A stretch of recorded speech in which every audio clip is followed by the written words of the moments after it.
I'm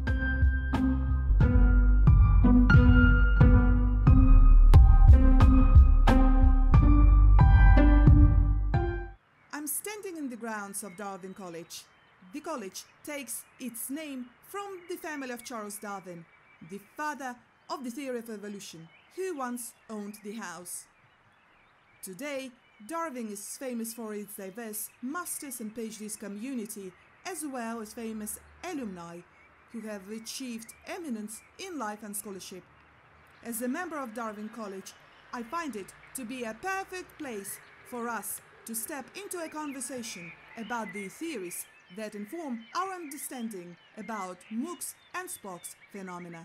Prior to the era of the Internet and World Wide Web, there were three general theories of learning that shaped our understanding about the ways we learn and teach with technology: behaviorism, cognitivism, and constructivism. Behaviorists believed that learning can be stimulated by positive and negative reinforcements. Cognitivists claimed that the process of learning in human brain is similar to the way computer processes information. More precisely, learning occurs when information is received, processed, encoded, stored and retrieved when needed. The cognitive learning theory, as well as behaviorist principles of reinforcement, have guided the development of both computer-assisted instruction and instructional software, such as simulations, drill practices and tutorials. Over time, computer-assisted instruction attracted much criticism for a number of reasons. Firstly, many educators felt that learning-specific content is not enough to attest the quality of learning. Secondly, directed instruction implied passive role of learners in relation to their learning, thus making them less motivated to learn. Thirdly, solely computer-based learning seemed to endanger the social aspect of learning, or, in other words, ability of students to cooperate with each other. Altogether, these deficiencies triggered new pedagogical thinking and with it a new paradigm of teaching and learning, known today as constructivism. The roots of constructivism can be traced back to the famous Socrates teaching method, commonly referred to as Socrates' dialogues.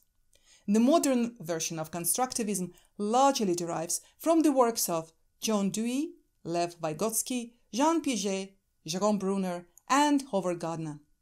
Constructivists see learning as an active mental work, not passive reception of teaching.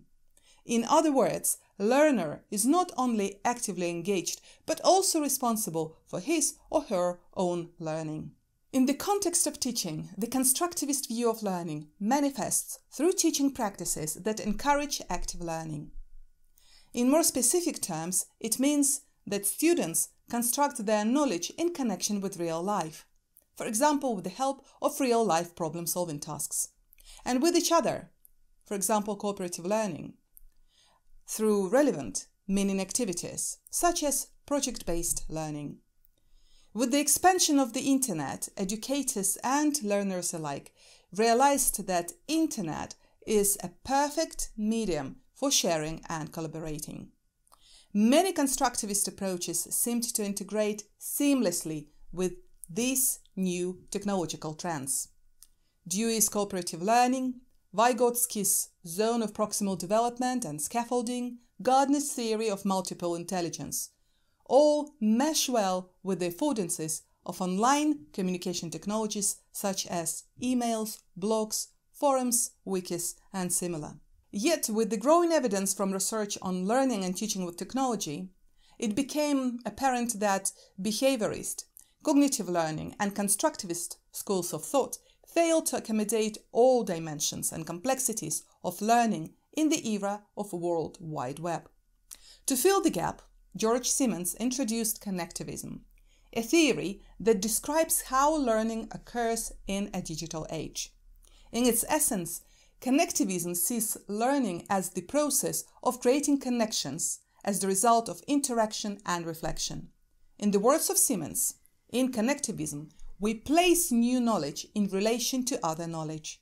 If similarities exist or revelations occur, the element is connected to our neural structure.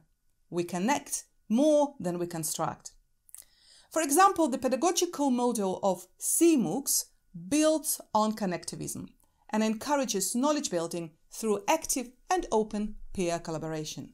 Another contemporary theory of learning that helps us understand how we can teach with MOOCs and SPOCs is dialogic learning theory. According to Professor Rupert Wiggereith, in the age of the Internet, education cannot rely on the traditional logic that there is a single true representation of reality.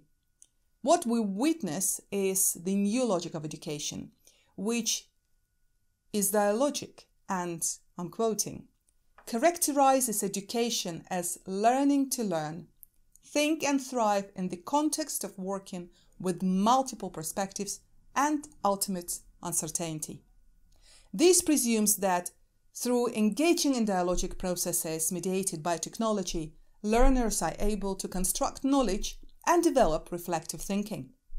Both connectivism and dialogic learning theory open the space for new pedagogies that promote openness, transparency, collaboration, and co-creation.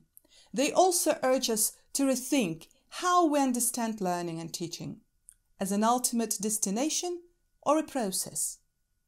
Thank you for listening, and see you soon.